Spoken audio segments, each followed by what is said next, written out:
அதாவது இந்த வாய்ப்பு உங்களுக்கு எப்படி கிடைச்சதுன்னா, இப்ப நீங்க கரெக்ட்டா நாங்க பார்த்தோம்னா, ட்ரெய்லர்ல கரெக்ட்டா 1.7 செகண்ட்ல நீங்க வரீங்க. எல்லாம் கரெக்ட்டா அத வந்து ஸ்கிரீன்ஷாட் எடுத்து வச்சு, "அண்ணன் வந்துட்டார்றா, தலைவன் வந்துட்டார்றா" அப்படின்ற மாரிலாம் போட்டுட்டு இருக்காங்க. லைக் அந்த வாய்ப்பு வந்தது தருணம் பத்தி சொல்லுங்க. அதுக்கப்புறம் எப்படி அது அமைஞ்சது? அத பத்தி. அ அது வந்து எப்படின்னாக்கா, நம்ப அதீத்ன்னு டைரக்டர் தெரியுந்தானேய்யா? ஆ, ஆ சொல்லுங்க. அவரு வந்து நம்மளோட வந்து ஃபேனு. நான் ஓ! ஓகே. தமிழ்நாட்டுக்கு வந்துட்டு அந்த ஷூட்டிங்ல இருக்கும்போதே தம்பி வந்தாரு. அஜித் தம்பி வந்துட்டு சொல்லிக் குடுத்துருந்தாரு. நாங்கலாம் பயங்கரமான ஃபேன்ண்ணா.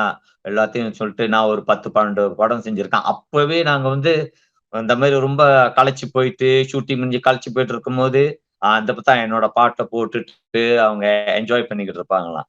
ஸோ அந்த அந்த தாட்ல அப்ப இந்த இதுல ரீல் செஞ்சாங்கல்ல நம்ம தம்பிங்க, அக்கா மக எல்லாம் கரெக்ட்டா வந்தோனே தான் அவருக்கு அந்த தோணுச்சாம். சரி இந்த good, bad, ugly Ajith Kumar படத்துல அண்ணன இறக்கி விடுவோம்ன்னு சொல்லிட்டு தான் நம்ப ஹரிஷ் கோ டைரக்டர் அதுல. அவரு தான் நம்மளுக்கு கால் பண்ணி கூப்ட்டுட்டு டிக்கெட்லாம் போட்டு ஊருக்கு கூட்டிட்டு போனாருய்யா. இந்த வேளையில அவங்களுக்கு நான் நன்றிய தெரிவிச்சுக்கிறேன்.